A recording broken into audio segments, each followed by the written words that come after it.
Itu dia artis budaya Pusat Kebudayaan Universiti Kebangsaan Malaysia UKM. Terima kasih kepada kesemuanya kerana sudi menyumbangkan, memeriahkan set lensa IPT hari ini. Terima kasih Syuhaida dan juga terima kasih kepada artis budaya Pusat Kebudayaan Universiti Kebangsaan Malaysia. Assalamualaikum warahmatullahi wabarakatuh. Salam sejahtera. Saya Syarul Islam. Bertemu lagi di lensa IPT pastinya setiap hari Jumaat jam 9 malam di saluran berita RTM dan juga anda boleh tonton kami di RTM Klik. Senang dan mudah, tonton saja kami di Facebook Live Lensa IPT. Pastinya kami akan berkongsi kepada anda berkenaan dengan perkembangan-perkembangan, perkongsian-perkongsian yang ke arah institusi pengajian tinggi, awam dan swasta di Malaysia. Ada banyak perkara yang kita akan kongsikan bersama dengan anda pada hari ini. 3 slot kami bawakan kepada anda berkenaan dengan budaya, warisan Melayu, berkenaan dengan cabaran universiti di Universiti Awam dan juga kita akan bersama dengan pengelola Pusat Kebudayaan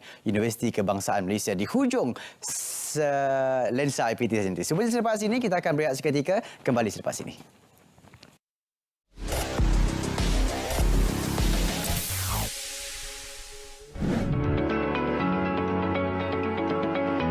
Assalamualaikum warahmatullahi wabarakatuh. Sekarang saya berada di Kampung Sungai Tementong, Kuala Lipis, Pahang bersama dengan masyarakat orang asli di sini bagi membantu pelajar-pelajar di sini membuat permohonan melalui UPU online.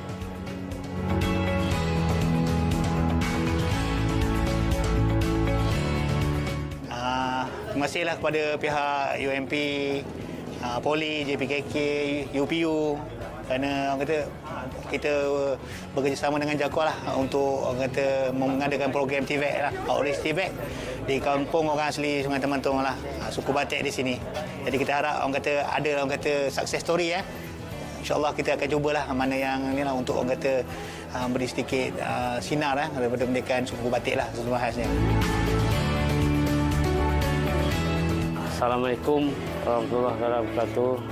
Saya selaku Ketua Kampung Sungai Tementong, Jalil bin Badillah, mengucapkan ribuan terima kasih kepada Kementerian Pengajian Tinggi, UPU, UMP, Politeknik dan College Community kerana turun ke kampung kami bagi program ini.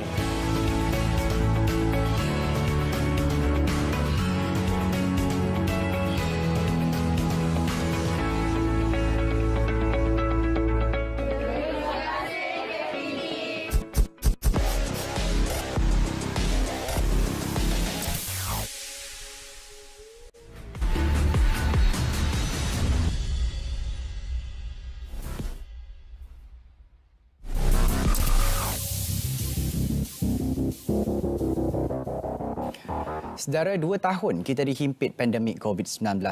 Ada yang mampu, berdaya, berupaya untuk kekal di atas muka bumi, ada yang lemah dan juga ada yang mungkin longlai dan juga agak takut dan juga agak risau untuk meneruskan kehidupan.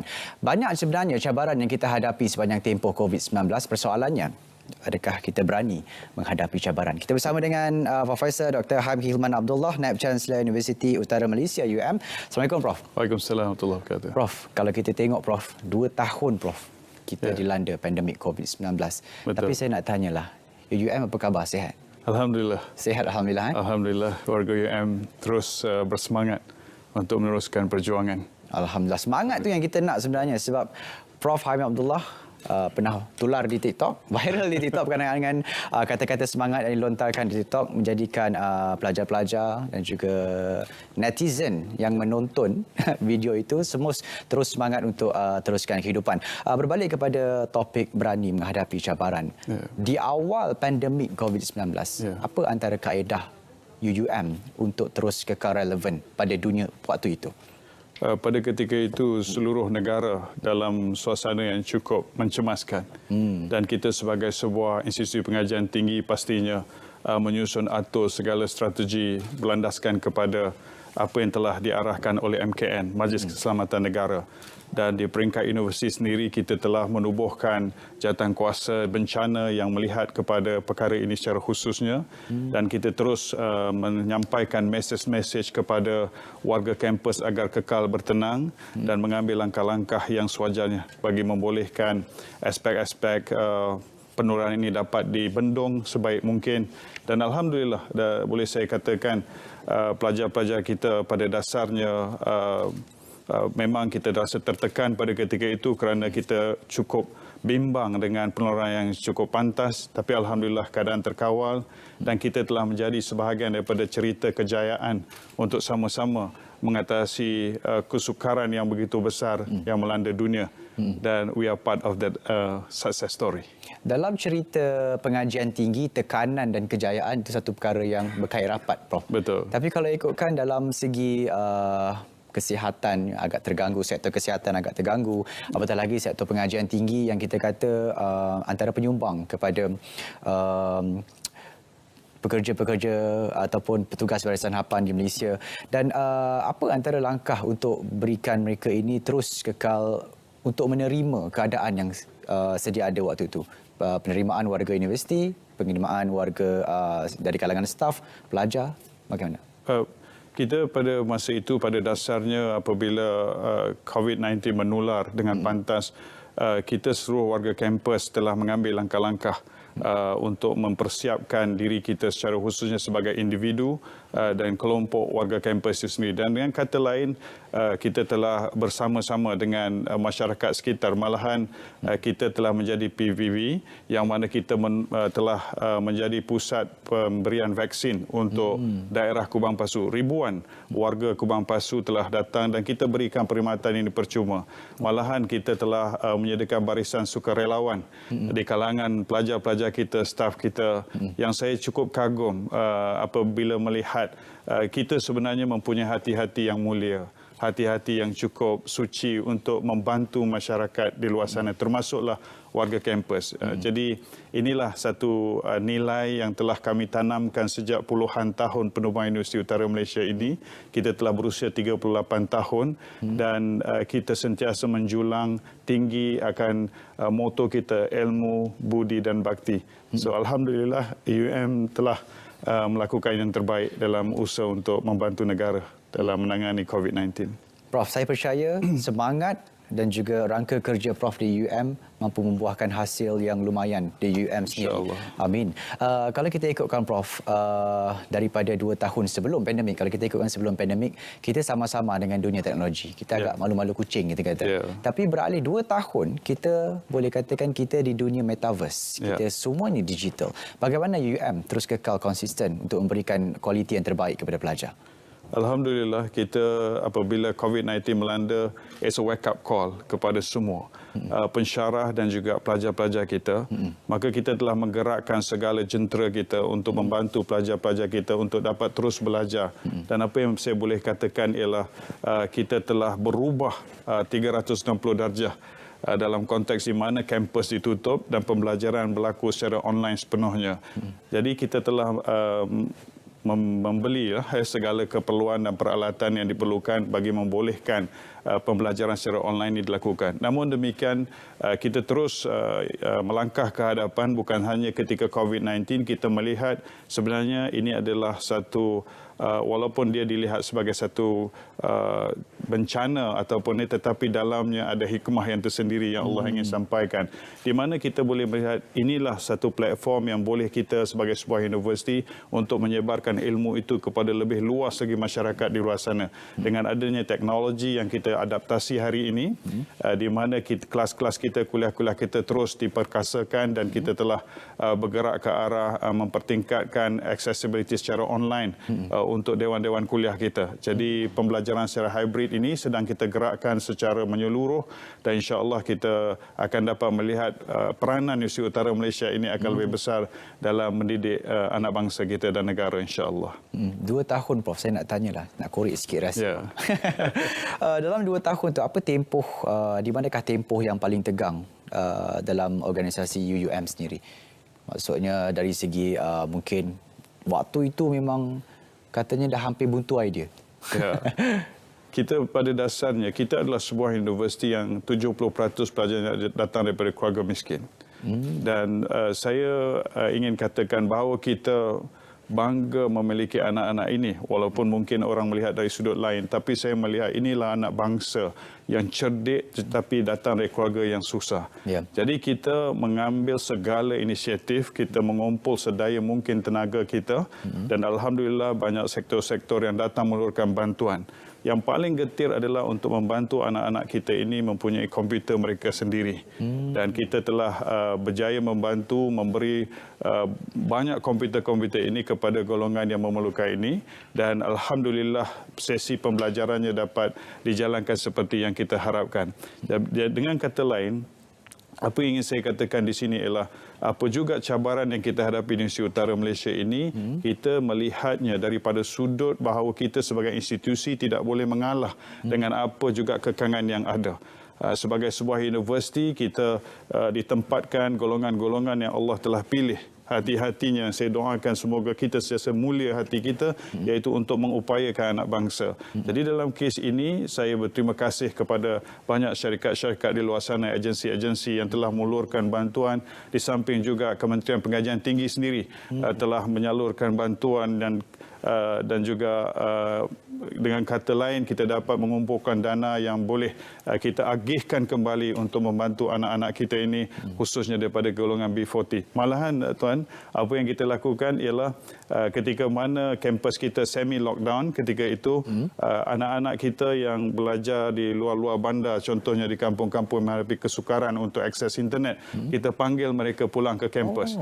Kita telah menyediakan segala prasarana yang diperlukan, segala bentuk aspek penjagaan kesihatan semua kita tingkatkan. Kita tidak mahu anak-anak kita tercicir sama sekali. Jadi walaupun kita rasakan di ketika itu kita tidak mampu untuk melakukannya, tetapi UM telah mengambil langkah bahawa siapa juga anak-anak kita yang dalam kesukaran harus dibawa ke kampus dan kita jaga dan kita berikan perhatian sepenuhnya untuk mereka dapat terus belajar. Dan kita bangga, kita bangga dapat membantu mereka. Mudah-mudahan mereka akan berjaya, insya-Allah. InsyaAllah, amin. Saya sebenarnya bangga juga berada di sebelah Prof kerana masih ada lagi insan yang masih lagi memikirkan kesusahan anak-anak muridnya, pelajarnya, dan walaupun tidak ada kaitan pun dengan talian darah kita, Prof. Yeah. Tapi ada juga suara-suara halus yang mengatakan pelajar kini sebenarnya manja, disuap. Betul ataupun Prof ada pandangan sendiri? Saya melihat anak-anak kita bukan dalam konteks mereka manja, tetapi mereka adalah anak-anak yang memerlukan tunjuk ajar daripada kita semua, para pensyarah, profesor, malahan pentadbir. Saya selalu menyatakan kepada rakan-rakan sahabat-sahabat saya, lihatlah mereka ini sebagai pemimpin masa depan kita. Walaupun bukan ben dan bentinya kita, tetapi mereka anak kita. Betul. Mereka lah yang akan meneruskan perjuangan kita. Dan apa juga yang kita lakarkan atau corakkan kepada mereka, apa juga yang kita berikan, dan itulah akan menjadi punca kepada kekuatan mereka. Jadi saya tidak melihat mereka sebagai manja, saya melihat mereka ini sebagai anak muda yang memerlukan bimbingan, yang memerlukan suntikan semangat, yang membolehkan mereka bangkit. Saya percaya kalau kita dapat lakukan ini semua, mereka pasti boleh mencapai dia true potential ataupun potensi diri mereka. Kita selalu dengar orang kata a pat on the shoulder can change people. Jadi kadang-kadang dengan satu tepukan kata-kata boleh mengubah seseorang. Jadi saya selalu mengambil pendekatan serupa dan juga rakan-rakan sahabat-sahabat Universiti Utara Malaysia. Bangkitkan jiwa-jiwa anak-anak kita.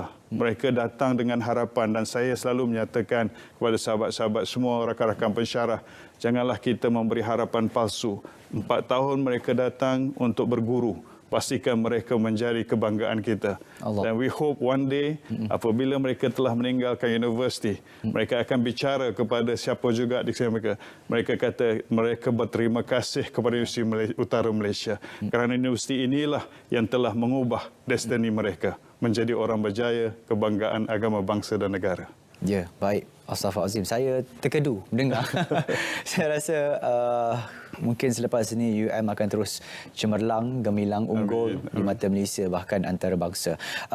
Apa antara rangka kerja yang dirangka Prof sendiri untuk melahirkan graduan-graduan yang holistik dalam tempoh yang agak mencabar ini, Prof? Pertama sekali kami akan memastikan bahawa kita akan membentuk nilai jati diri Kita mahu anak-anak muda kita bukan hanya cerdik ataupun terpelajar, tetapi terdidik dan berbudi bahasa. Inilah yang kita miliki ratusan tahun, ribuan tahun bangsa kita. Bila saya sebut bangsa kita bukan hanya Melayu, tapi Chinese, Indian, regardless their race or religion. Kita ada nilai ketimuran kita yang menjadi kebanggaan kita. Pertama, kita mendidik mereka untuk menjadi anak-anak muda yang hatinya luhur dan keikhlasannya terserlah. Kemudian kita ingin melahirkan mereka ini mempunyai wawasan yang jelas dan mereka merasakan bertanggungjawab untuk memastikan kelangsungan negara ini, bukan kelangsungan dirinya sahaja, tetapi apa juga bentuk yang dilakukan penuh dengan integriti, yang mana ianya akan menjadi perkara yang disebut-sebut orang. Dan inilah harapan kita, akhirnya akan melihat universiti ini akan menjadi sebuah universiti pengurusan terkemuka yang mana pada kita boleh lihat sejarah penubuhannya adalah untuk melahirkan pemimpin-pemimpin dan pengurus-pengurus. Dan hari ini kita telah melahirkan 153,000 alumni atau graduan kita dan telah mereka berkhidmat di berbagai agensi dan industri di seluruh negara, malahan di peringkat dunia. Kita bangga apabila saya bertemu mereka, mereka hanya memegang jawatan yang tinggi. Dan saya mengharapkan mereka dalam hatinya akan sering terpanggil-panggil, di mana kenangan ketika di kampus, mereka tahu diasuh oleh guru-guru yang tidak pernah lelah untuk mendidik mereka dan mereka akan kembalikan segala yang mereka miliki kepada masyarakat, regardless their race and religion. Itulah harapan kita dan kita berusaha sama juga untuk seperti universiti lain untuk cemerlang dalam akademik, cemerlang dalam pendidikan dan sebagainya. Dan kita juga, Tuan, kita berusaha untuk memastikan kita menjadi universiti rakyat. Ini harapan kita. Kita tidak mahu menjadi sebuah universiti yang eksklusif, jauh daripada masyarakat. Kita mahu melihat setiap warga Universiti Utara Malaysia akan disebut-sebut oleh masyarakat. Inilah graduan yang dinanti-nantikan oleh negara. InsyaAllah. Amin, amin, ya Rabbal Alamin. Mungkin dalam tempoh ini, Prof boleh kongsikan sedikit pencapaian UUM. Okay. Alhamdulillah, baru ini dalam Time Higher Education Asia Ranking, kita telah melonjak lagi. Pada tahun 2020, kedudukan kita di Asia dalam kedudukan 251 ke 300. Tahun 2021, kedudukan kita dalam sekitar 150. Dan pada tahun ini, kita telah meningkat lagi ke 148.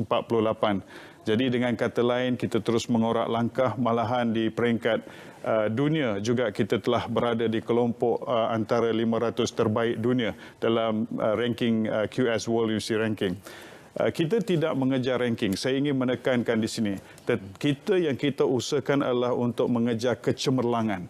Kita berusaha untuk cemerlang. Kita tidak pernah lelah, tidak pernah penat untuk berusaha. Dan kita zahirkan kecemerlangan kita dengan kualiti graduan yang kita lahirkan, penyelidikan yang kita sempurnakan, pengajaran yang menjadi kebanggaan. Dan hasil kecemerlangan ini, Tuan, kita akan dapat lihat ianya pasti diserlahkan juga dalam pencapaian kita. Sebagai sebuah universiti yang berusia 38 tahun, yang hanya fokus kepada business and management, saya rasa bangga kerana kita dapat bersaing secara kompetitif dengan institusi lain yang dipanggil full-fledged university. Kita tak ada engineering school, kita tak ada medical school, kita business management and IT, dan alhamdulillah kita kekal kompetitif dan kita akan terus melangkah dengan yakin. Saya percaya, Prof. Ia akan terhasil satu hari nanti. Amin. Apa kita ucapkan terima kasih kepada Profesor Dr. Haim Hilman Abdullah, Naib Chancellor Universiti Utara Malaysia UUM, yang sudi bersama dengan kita, Prof. Maaf, kita akan bersama dengan, mungkin saya pun terpanggil juga untuk ke UUM satu hari nanti. Saya ingin mengundang Tuan untuk datang ke Universiti Utara Malaysia. Universiti kita seperti sebuah resort sebenarnya. InsyaAllah. Penerbit kita boleh take note. Awak terima kasih kepada Prof sekali lagi yang sudi meluangkan masa bersama dengan kita. Nak cakap selamat Hari Raya dah habis. Selamat bertugas dan selamat membina bangsa yang utuh pada masa akan datang. Terima kasih, Prof. Kepada penonton Lensa IPT, kita akan berehat seketika. Selepas ini kita akan bercakap dengan salah seorang figura yang sangat hebat juga. Jangan ke mana-mana, kita akan kembali selepas ini.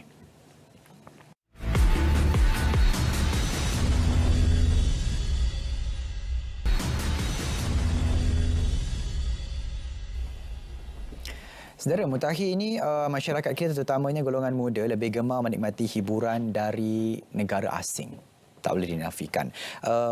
Oleh sebab itu, kita perlu mengembalikan kembali, memartabatkan kembali tamadun, budaya dan juga warisan Melayu kita. Sebenarnya warisan kita, budaya kita mahal harganya. Namun bila diabaikan oleh golongan kini, maka ia ibarat tiada harga. Jadi untuk membincangkan berkenaan dengan memartabatkan budaya dan warisan Melayu, kita bersama dengan yang berbahagia, Profesor Datuk Seri Dr. Awang Syarian, Pengarah Institut Alam dan Tamadun Melayu, Universiti Kebangsaan Malaysia UKM, merangkap pengerusi Lembaga Pengelola Dewan Bahasa dan Pustaka. Assalamualaikum Datuk Seri. Waalaikumsalam. Alhamdulillah. Terima kasih.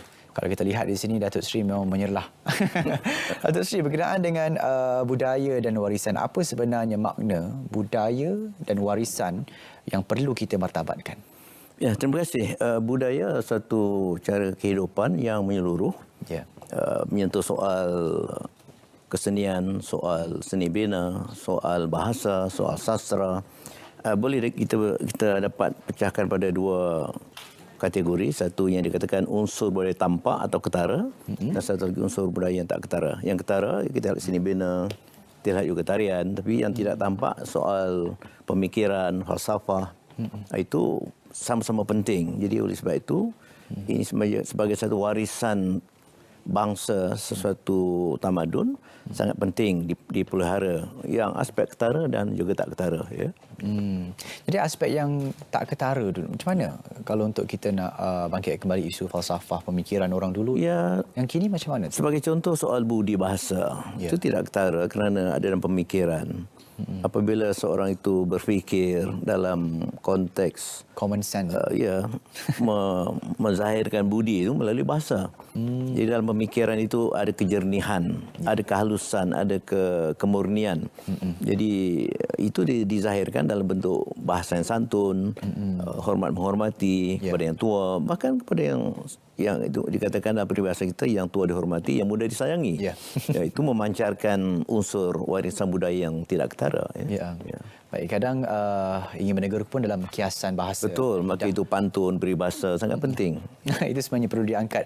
Namun kini perkara-perkara yang macam itu, aktiviti-aktiviti yang seperti itu hanya di peringkat pertandingan semata, bukan lagi dizahirkan di dalam keluarga dan juga dengan rakan-rakan, apatah lagi kan. Ya. Jadi siapa sebenarnya yang salah soal ini? Saya melihat semua pihak ada peranan. Betul bahawa dalam satu sisi peranan pendidikan itu sangat penting. Pendidikan, tetapi jangan dilihat hanya pendidikan formal di sekolah. Pendidikan bermula di rumah, itu pendidikan terawal yang akan menjadi acuan pemikiran dan penghargaan kepada warisan. Jadi ibu bapa berperan besar. Ibu bapa harus memberikan bimbingan apa yang patut ditonton, apa yang patut dibaca. Ada kebebasan, tetapi perlu ada bimbingan. Dalam konteks pendidikan di sekolah juga, jangan hanya soal akademik yang dipentingkan. Jadi akademik penting, soal sasya, soal budi bahasa, soal menghargai warisan, tahu berpantun, tahu bersyair, arti peribahasa kita fahami. Maka ini peranan pendidikan yang sangat luas. Dan dalam konteks yang lain, persatuan harus menggerakkan soal seni budaya dan warisan budaya ini supaya masyarakat itu dapat menghayati, menghargai warisan. Ya. Jadi saya melihat itu semua pihak mesti berganding bahu dalam soal ini. Ya, baik.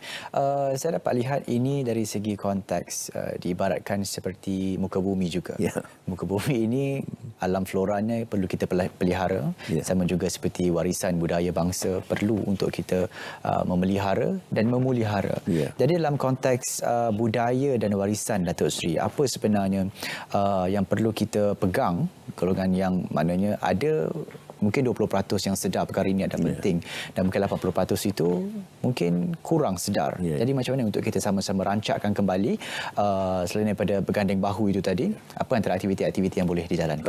Satu, secara rasmi kita ada badan-badan pemerintah sendiri. Kita ada Kementerian Pelancongan, Kebudayaan dan Kesenian Negara. Kementerian itu yang paling penting, paling besar kerana perlu ada perancangan bagaimana seni budaya itu dapat dihidupkan serentak dengan kemajuan ekonomi. Demikian juga IPT, pengajian tinggi. Kita ada pusat kebudayaan, kita ada persatuan yang harus didorong untuk mengimarahkan, menghidupkan warisan bangsa. Dan dalam konteks saya, Institut Alam dan Tamadun Melayu sebagai contoh, memang institut yang memberikan perhatian yang cukup luas dalam konteks tamadun. Bukan saja soal bahasa sastra budaya, soal sejarah, soal arkeologi, soal seni bina, soal kejuruteraan. Ya, kita melihat kejuruteraan dan seni bina teknologi Melayu itu cukup canggih. Kincir air, soal seni bina istana, itu semua dirakamkan dalam manuskrip lama. Jadi ini peranan IPT dalam soal kajian, soal pendedahan, penyaluran maklumat dan ilmu kepada anak didik, kepada mahasiswa sampai peringkat PhD sebagai contoh, sangat penting.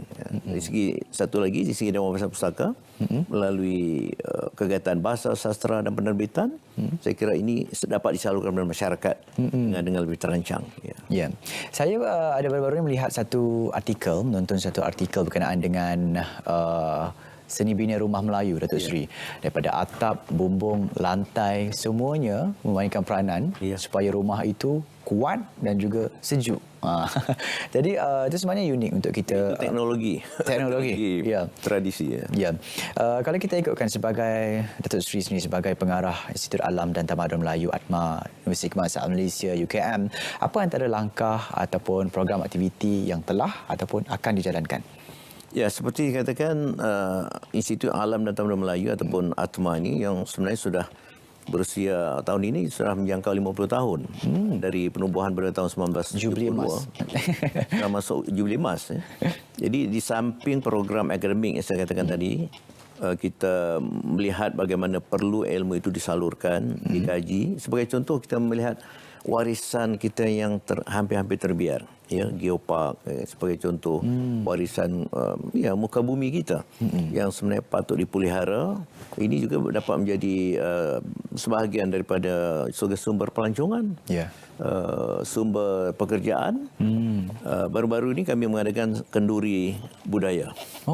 Menarik. Istana Puteri Bungsu. Jadi kita ada Istana Puteri Bungsu di Taman Pantun UKM. Kita memulakan gerakan semula supaya di Istana Puteri Bungsu dan Taman Pantun itulah kita akan mengimbau masyarakat setempat, anak-anak sekolah, pelajar universiti sekitar Bangi, Selangor dan luar itu untuk mengimarahkan, menghidupkan seni budaya. Pelbagai permainan tradisi, dan kita akan mula membuka gelanggang silat, gelanggang pedang kencana sukma, padang sasar memanah berkuda, insya-Allah dalam perancangan. Dan ini semua saya fikir perlu dihidupkan, konsep riadah, konsep kesenian tradisi yang dipadukan dengan kehidupan moden. Kalau kita bila bercakap berkaitan dengan budaya dan warisan, ramai daripada kita menganggap hanyalah hiburan semata-mata. Hiburan wayang kulit, dulunya wayang kulit, sekarang ini mungkin sinema, kan, wayang-wayang, dan juga mungkin hiburan dikir barat dulu, hiburan dondang sayang, kini mungkin K-pop, kini mungkin balada dan sebagainya. Tapi sebenarnya warisan dan budaya ini sebenarnya luas, Datuk Seri, berkenaan dengan teknologi, berkenaan dengan alam sekitar dan sebagainya, bahasa, budaya itu sendiri. Jadi kalau kita ikutkan sebagai pengerusi lembaga pengelola DBP pula, apa tindakan DBP dalam usaha kita martabatkan budaya dan warisan? Dalam perkembangan terbaru, kami memberikan perhatian kepada bagaimana unsur-unsur budaya dan warisan itu diterjemahkan dalam bentuk yang mesra pengguna. Kita tak dapat mengharapkan misalnya anak muda, bukan saja muda, mantan muda pun tak akan baca sejarah Melayu lagi. Mantan muda. Yang tua tak mau. Jadi bagaimana cara merapatkan, memesrakannya? Kita alihkan animasi, alihkan bentuk multimedia, dalam bentuk digital, elektronik. Dengan begitu, bahan-bahan ini sampai di masyarakat. Apabila sudah mesra, sudah akrab, insya-Allah mereka mencari mana kita induknya. Apa tu Salatin? Apa tu Hikayat Hang Tuah sebagai contoh. Tapi untuk menjinakkan, mengakrabkan, kita mesti bermula dengan strategi yang sesuai dengan kelompok masyarakat. Dan sekarang zaman teknologi, kita tak mungkin mengabaikan keperluan menggunakan teknologi. Dan ini saya fikir juga dalam konteks yang lebih luas. Bila teknologi moden digunakan, khalayak kita juga bertambah luas. Bukan hanya dalam negara, bahkan di luar negara. Sebagai contoh, bila DBP memulakan pelantar, kita ada studio persona Dewan Pustaka. Sekarang pengikut sudah lebih 1/2 juta. Ya. Sudah berapa bulan dilancarkan. Ini artinya satu kesan baik untuk kita mengembangkan unsur-unsur budaya dan warisan kita. Ya. Satu masa dulu, Datuk Seri, Melayu itu sangat gah di mata dunia. Ya. Kepulauan Melayu itu di setiap negeri-negeri, negara-negara memang ada sultannya. Ya. Namun ada yang hilang, ada yang sudah terbiar. Apa sebabnya, Datuk Seri? Ya, satu faktor dalaman, faktor luaran. Barangkali orang selalu menyalahkan faktor luaran soal penjajah, betul. Tapi dalam konteks ini kita jangan lupa juga faktor dalaman. Ya. Kepupusan, minat dan rasa tanggungjawab untuk memelihara warisan kita itu menyebabkan juga, sebagai contoh, orang lupa pada soal sejarah. Sejarah dianggap perkara lampau. Tanpa sejarah lampau tidak mungkin ada hari ini, tak mungkin ada perancangan masa hadapan. Betul. Jadi soal ini kita harus, saya katakan, penghargaan pada warisan, pada sejarah. Maka itu perlu dikembangkan berbagai kegiatan. Sebagai contoh, Arkib Negara dulu ada program pengisahan lisan, ya. Pengisahan sejarah itu sangat penting supaya secara selain soal secara bercetak bertulis, sejarah lisan ini juga penting kerana kita akan dapat memperoleh banyak maklumat yang barangkali tak dapat dalam buku. Ya. Kita tak akan tahu kisah-kisah perjuangan angkatan tentera, polis kalau tidak ada sejarah lisan. Maka ini bagi saya sangat penting kita membuka ruang di media, terutama dengan media elektronik yang cukup luas khalayak sasaran.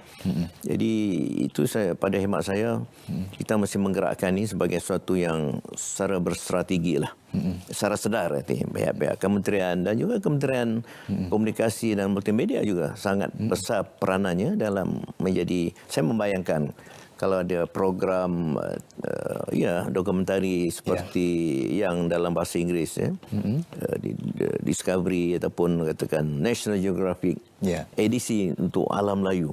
Betapa banyak yang dapat kita angkat dalam konteks seperti program National Geographic seperti dalam bahasa Inggeris begitu, ya.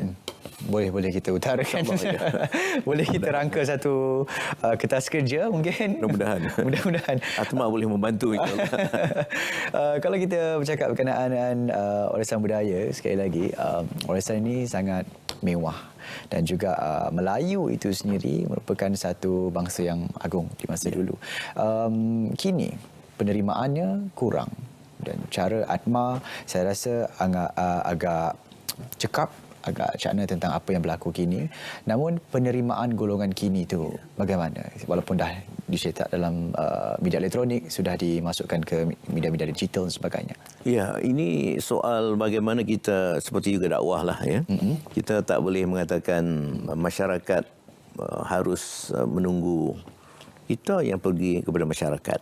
Oleh sebab itu soal ilmiah, soal seni budaya, soal sejarah, warisan arkeologi ini mesti selalu diakrabkan dengan masyarakat. Jadi kami dalam konteks Atma mempunyai rancangan untuk membuat satu siri kembara budaya. Jadi dengan begitu kita pergi ke IPT, pergi ke IPG, Institut Pendidikan Guru, ke Politeknik 6, ke sekolah untuk kita mendedahkan maklumat yang barangkali tidak pun diketahui, tetapi sesudah mengetahui itu insya-Allah, maka kata orang tak kenal tak cinta. Maka itu kita harus memperkenalkannya.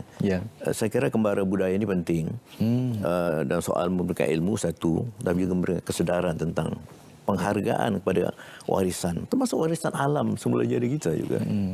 Saya rasa ramai yang minat tentang sejarah bila diceritakan. Tapi bila diberikan buku untuk dibaca, agak lambat dan sedikit. Ini juga terkait dengan soal pedagogi lah ataupun pengajaran. Saya juga pernah menjadi guru. Kalau saya misalnya mengajarkan sejarah peperangan Perenggi dengan Melaka, kalau kita bercerita saja mulut jemu, tapi kita adakan simulasi, lakonan. Kelompok ini ini askar Perenggi, askar Melaka, ini Sultan Melaka, ini bendahara dan sebagainya. Jadi dengan begitu sejarah menjadi hidup. Itu terkait dengan soal kaedah pengajaran juga penting. Ya, baik. Kalau kita ikutkan, Datuk Seri, kita pun sudah berada di penghujung slot mungkin. Sebagai nasihat, supaya nasihat, pandangan agar pergerakan budaya bangsa ini tidak lagi keciciran, terbiar dan terus berkembang dengan majunya, tidak lagi geser dan longlai. Apa antara nasihat pandangan yang Datuk Seri boleh berikan? Saya melihat kita mesti belajar daripada negara-negara lain. Walaupun negara-negara maju di barat itu seolah kata orang melupakan budaya, tidak. Saya ada pengalaman sebagai peserta tamu di Goethe Universität di Frankfurt, Jerman. Mereka sangat meraihkan. Satu malam tu saya di Pelawang untuk menyaksikan persembahan budaya rakyat setempat. Panggung penuh, tak cukup tempat, kehabisan tiket. Artinya negara maju pun masih tetap memberikan perhatian. Jadi kita belajarlah. Saya barangkali menutup itu dengan serangkap pantun lah barangkali ya. Berenang-renang si anak ikan. Berenang-renang di dalam paya. Warisan budaya kita lestarikan untuk memartabatkan tamadun negara. Maka itu menyimpulkan nasihat saya. Ya. Baik, terima kasih. Ya Allah, satu penutup yang sangat indah kalau kita dengarkan kembali. Terima kasih kita mengucapkan kepada yang berbahagia Profesor Datuk Seri Dr. Awang Sarian, Pengarah Institut Alam dan Tamadun Melayu Universiti Kebangsaan Malaysia, merangkap pengerusi lembaga pengelola Dewan Bahasa dan Pustaka, kerana sudi bersama kita pada hari ini menceritakan sedikit tentang sejarah. Kita kena adakan satu slot tentang sejarah, berkenaan dengan sejarah Melayu asalnya. Apapun, kita ada satu lagi slot yang ingin kita persembahkan kepada anda semua. Jangan ke mana-mana, kita akan kembali selepas ini.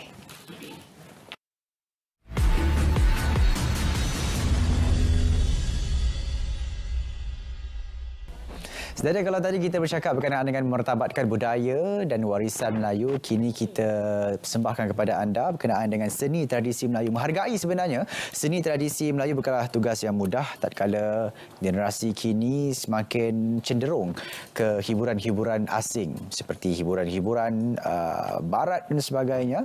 Tapi kali ini kita bawakan kepada anda seni tradisi Melayu, dan untuk bercakap berkenaan dengan seni tradisi Melayu ini kita bersama dengan Puan Hazlina Ghazali, Pegawai Kebudayaan Kanan, Pusat Kebudayaan Universiti Kebangsaan Malaysia UKM. Assalamualaikum. Waalaikumsalam. Puan Hazel. Ya, dikenali dengan. Puan, kalau kita ikutkan, ya Allah, ini cantiknya pakaian, tadi nyanyinya pun sedap, suaranya lunak dan juga lenggok Melayunya tu masih lagi ada. Apa tanggungjawab sebagai pusat kebudayaan di UKM untuk menggerakkan lagi kebudayaan seperti ini? Terima kasih. Di Pusat Kebudayaan UKM, peranan kita memang sangat besarlah untuk pelajar-pelajar Universiti Kebangsaan Malaysia.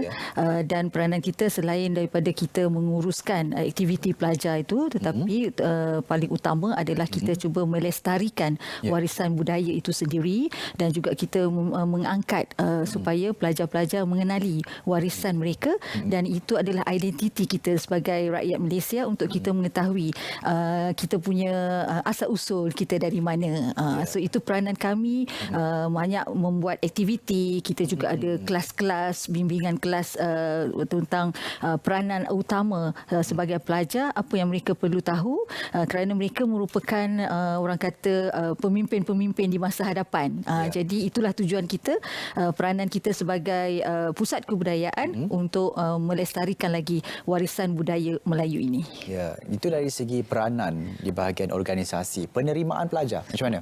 Syukur alhamdulillah, di Universiti Kebangsaan Malaysia memang kita ada beberapa kumpulan yang memang terdiri daripada kelab-kelab kebudayaan dan kesenian. Ada lebih kurang 40 kelab yang berada di bawah naungan Pusat Kebudayaan sendiri. Begitu juga kita juga ada bidang akademik juga. Kita menawarkan juga kursus-kursus kebudayaan dan kesenian di bawah Akademik Citra. Jadi di situlah pengumpulan pelajar-pelajar untuk mereka mengetahui lebih dalam lagi mengenai budaya, seni budaya inilah. Ada cabaran tak untuk mengelolakan pusat kebudayaan ni? Ya, macam tadi Datuk Seri kata kan, tak kenal maka tak cinta. Dah kenal ni, dah kenal. teringat malam-malam. Jadi kita juga perlu tahu bagaimana kita nak menarik minat pelajar-pelajar ini. Jadi kita akan campurkan dahulu dengan mungkin kita kreatif. Kalau dalam itu kita kreatifkan dulu. Tetapi sebenarnya dengan sendirinya pelajar-pelajar ini mereka akan berminat untuk mengetahui lebih dalam lagi asal usul dari mana budaya ini mereka boleh belajar. Dan itu yang saya sangat orang kata, bila pelajar ni bila dah mengenali sebenarnya mereka memang akan jatuh jatuh cinta dengan kebudayaan Melayu itu sendiri. Asal usulnya dijaga. Macam keaslian mungkin gerak seni tarinya dijaga.